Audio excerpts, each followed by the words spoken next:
अस्सलाम वालेकुम जी, फैसल अब्बास आपकी खिदमत में हाजिर है और आप देख रहे हैं मेरा यूट्यूब चैनल। नाजरीन, बात करेंगे कि जनरल बाजवा ने जो सहाफ़ी शाहिद मेतला साहब को इंटरव्यू दिया है उसमें जो तीसरा पार्ट है वो तीसरा पार्ट भी आ चुका है और उसमें उन्होंने जनरल बाजवा साहब के बारे में बड़े ही इंकशाफात किए हैं और बड़े ऐसी चीज़ें हैं जो कि अकल दंग रह जाती है। सबसे पहले शाहिद मेतला साहब लिखते हैं कि जब मैंने जनरल बाजवा साहब से सवाल किया कि नवाज शरीफ की नाअहली, डॉन लीग्स और जनरल राहील शरीफ की जो एक्सटेंशन थी उसके बारे में हमारी जब गुफ्तगू जनरल बाजवा साहब से हुई तो जनरल बाजवा का कहना था कि सुप्रीम कोर्ट मेरे आर्मी चीफ बनने से पहले पीटीआई के दूसरे लॉन्ग मार्च के दौरान पनामा पेपर्स पर जो है वो सुप्रीम कोर्ट पहले समाअत कर चुकी थी। फिर कहते हैं आप सुप्रीम कोर्ट के जजेस को क्या समझते हैं और पाकिस्तान आर्मी को क्या समझते हैं? फौज हर उस चीज़ पर असरअंदाज नहीं हो सकते। सुप्रीम कोर्ट के जज खुद बहुत कुछ कर रहे होते हैं। मैंने सुप्रीम कोर्ट तक मैंने कोई रसाई नहीं की थी। जनरल फैज़ ने की हो तो कुछ नहीं कहा जा सकता। मतलब वो कहते हैं कि पनामा पेपर्स के अंदर जब नवाज शरीफ का केस चला तो उस वक्त मैंने सुप्रीम कोर्ट तक कोई रसाई नहीं की थी। हाँ, अगर वो जनरल फैज़ ने की थी तो वो एक अलहदा बात है, मैं उसका कुछ नहीं कह सकता क्योंकि फ़ौज अपने मामला देख रही होती है, सुप्रीम कोर्ट जो है वो अपने मामला देख रही होती है, जजेस खुद भी फैसला कर रहे होते हैं। अच्छा, फिर वो कहते हैं कि मैंने पूछा जनरल फैज़ ये काम खुद कर सकते थे, जिस पर जनरल बाजवा साहब ने जवाब दिया कि जब आप किसी से 8 काम करवा रहे हो तो वो 10 कर ले तो आप उसे पूछ नहीं सकते। वैसे भी पूरी दुनिया में होता है कि इंटेलिजेंस एजेंसियां बहुत से काम अपनी मर्जी से भी कर रही होती हैं। यानी कि बाजवा साहब का ये कहना है कि अगर ये जनरल फैज़ साहब के कहने पर सुप्रीम कोर्ट के जजेस ने ऐसा किया है तो फिर दुनिया में बहुत सारी इंटेलिजेंस एजेंसियां ऐसी हैं जो कि अपनी मर्जी के काम कर रही होती हैं। फिर वो कहते हैं शाहिद मेतला साहब के मैंने सवाल किया कि नवाज शरीफ को नाअहल आपने करवाया।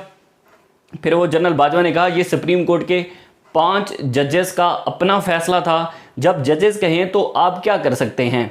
जस्टिस खोसा का शरीफ फैमिली से ज़ाती अनाद भी था और शहबाज शरीफ ने 90 की दहाई में जस्टिस खोसा की बहन को तलाक भी दी थी। मुझे नवाज शरीफ ने आर्मी चीफ बनाया था तो मैं कैसे उनको नाअहल करवा सकता था?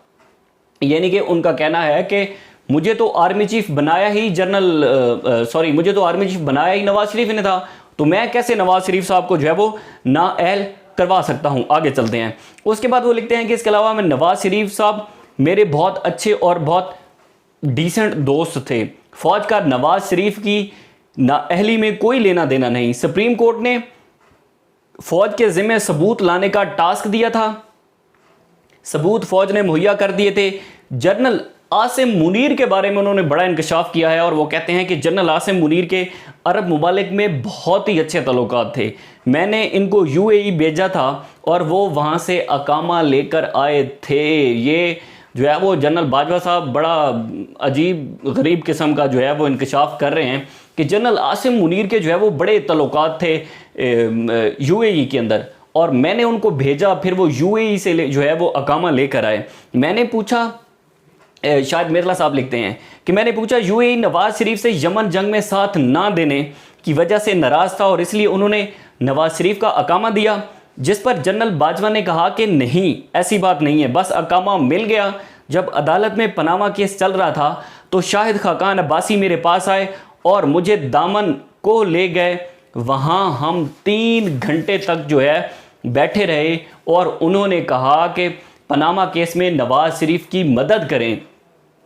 यानी कि वो लिखते हैं कि जब मैं आर्मी चीफ था तो उस वक्त जब पनामा का केस आया था शाहिद खाकान अब्बासी मेरे पास आए थे और हमने 3 घंटे की मुलाकात की थी और उस मुलाकात के अंदर मुझे जो है वो शाहिद खाकान अब्बासी ने कहा कि पनामा पेपर्स के अंदर जो है वो नवाज शरीफ साहब की मदद करें। मैंने कहा कि इनकी ज़्यादा मदद नहीं कर सकता क्योंकि उन्होंने खुद काफ़ी गलतियां की हैं।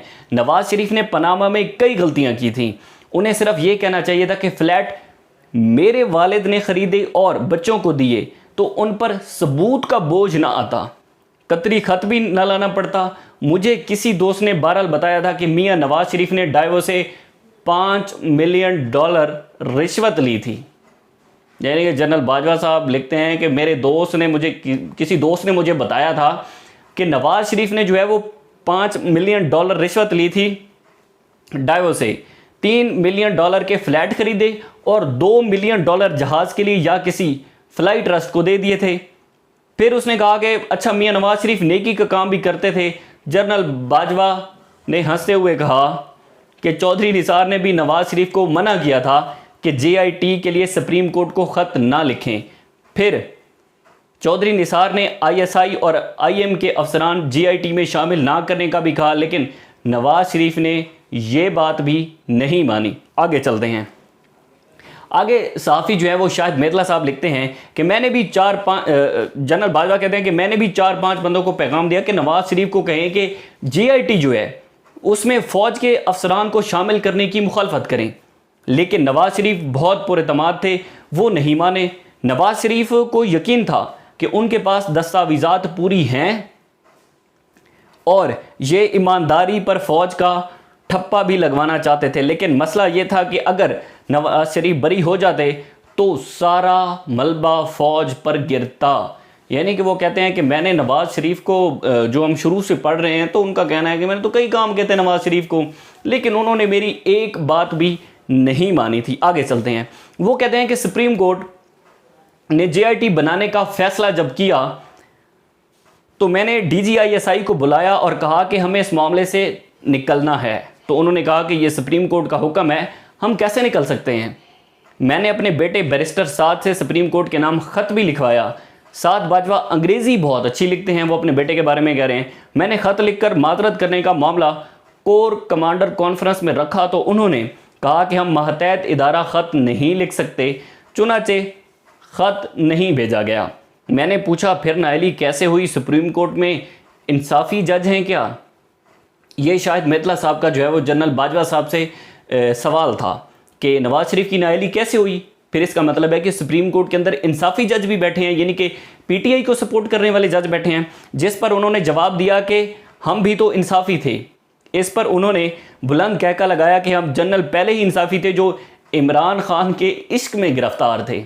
जनरल बाजवा साहब भी तो इमरान खान साहब के इश्क में गिरफ़्तार रहे हैं और यहाँ पर वो इस बात का एतराफ़ भी कर रहे हैं कि मुझ समेत और भी कई जर्नैल थे जो कि इंसाफ़ी थे और खान साहब की इश्क में गिरफ़्तार थे। हम समझते थे कि नई पार्टी है, नए चेहरे हैं, बेहतरी लाएंगे, लेकिन हम गलत साबित हुए। अब ये नहीं पता कि गलत साबित कौन हुआ, कि जनरल बाजवा साहब गलत साबित हुए या फिर इमरान खान गलत साबित हुए। बहरहाल 3 वजूहात की बिना पर मुझ पर नून लीग के दौर में दबाव था। नून लीग की हुकूमत आई तो उसने मुशर्रफ पर आर्टिकल 6 लगा दिया, पनामा पेपर आ गए, मीडिया में हर तरफ वज़ीर-ए-आज़म चोर है कि गिरदान शुरू हो गई। उसके बाद वो लिखते हैं कि फिर डॉन लीक्स का ट्वीट्स वापस लेने की वजह से भी फ़ौज के अंदर से दबाव था। डॉन लीग का ट्वीट वापस लेने के बाद मरीम नवाज़ के स्ट्रैटेजिक मीडिया सेल ने फ़ौज की बैंड बजा दी थी कि 71 के बाद फ़ौज की दूसरी पिसपाई हुई है। यानी कि मरीम नवाज़ शुरू से ही ये काम कर रही हैं और मरीम नवाज़ शुरू से ही जो है वो अपने मीडिया सेल के थ्रू ब्लैकमेल भी कर रही हैं और अपने मीडिया सेल के थ्रू जो है वो मरीम नवाज़ साहब ये सारे काम करती हैं। फिर जो है वो शाहिद मेतला साहब लिखते हैं कि मैंने कहा कि इसकी वजह आप थे, आपकी तरफ से जनरल फैज़ को इख्तियार और ताकत दी गई थी। यानी कि जो काम हो रहे थे तो इसका मतलब है कि जो काम जनरल फैज़ कर रहे थे वो उसके पीछे आप खड़े थे, आपको जनरल फैज़ की ताकत हासिल थी। जिस पर जनरल बाजवा ने जवाब दिया कि हाँ ये बात भी है। यानी कि यहाँ पर वो इतराफ़ कर रहे हैं कि ये बात भी है और वैसे भी हम पे इमरान खान को लाने का भूत सवार था। कहते डॉन लीक्स का इशू जनरल राहील शरीफ ने एक्सटेंशन लेने के लिए बनाया था, इसमें कुछ भी नहीं था। नवाज शरीफ से जब डॉन लीक्स पर बात हुई तो उन्होंने बताया कि जनरल राहील और जनरल रिजवान अख्तर जब भी मुलाकात के लिए आते तो जनरल राहील शरीफ की एक्सटेंशन की बात करते थे। जनरल रिजवान जनरल राहील के सामने नवाज शरीफ को कहते थे कि जनरल राहील को 3 साल की एक्सटेंशन दे दें, लेकिन राहील शरीफ के बाद वो नवाज शरीफ को कहते थे कि सिर्फ 1 साल की एक्सटेंशन दें, क्योंकि 1 साल की एक्सटेंशन के बाद जनरल रिजवान अख्तर का नंबर आना था। यानी कि जो भी गुजरा है उसकी कोशिश यही रही है कि मुद्दत जो है वो कम से कम हो, ताकि अगला जो आर्मी चीफ आने वाला है या अगला जो बंदा है उसको स्पेस मिले। सवाल यानी कि शाहिद मेतला साहब का सवाल कि आपने जनरल रिजवान और आसिम बाजवा को माफ़ कैसे करा दिया। जनरल बाजवा कहते हैं मेरे सामने कोई भी आ जाए मैं उसे माफ़ कर देता हूँ। मैं जनरल रिजवान को ISI से हटाकर कमान देना चाहता था, लेकिन मुझे रिपोर्ट मिली कि वो सियासत में मुसलसल मुदाखलत कर रहे हैं। 2-3 बार उनकी हरकतें रिपोर्ट हुई, कुछ उनकी करप्शन के भी मामलात थे, तो फिर फारिग कर दिया गया। आसिम बाजवा ने माफ़ी मांग ली थी तो उन्हें माफ़ कर दिया और उन्हें सदरन कमांड दे army chief general Asim Munir अक्सर कहते थे कि आप लोगों को माफ़ कर देते हैं, मैं किसी को माफ़ी ना दूं। ये और इससे रिलेटेड और जुड़े बहुत सारे इंकशाफात हैं कि जो कि जनरल बाजवा साहब जो है वो सहाफ़ी शाहिद मेतला के साथ उन्होंने जो गुफ्तगू की है, उस गुफ्तगू में उन्होंने इंकशाफ किए हैं और शाहिद मेतला ने सारी स्टोरी जो है वो सामने रख दी है। और अभी तो 3 पार्ट्स आए हैं, आगे और भी पार्ट्स आने हैं, उसमें देखते हैं कि जनरल बाजवा साहब ने क्या क्या इंकशाफात किए हैं। जो भी डिटेल होगी हम आपके साथ शेयर करते रहेंगे। फैसल अब्बास को दीजिए इजाज़त। अल्लाह हाफ़िज़।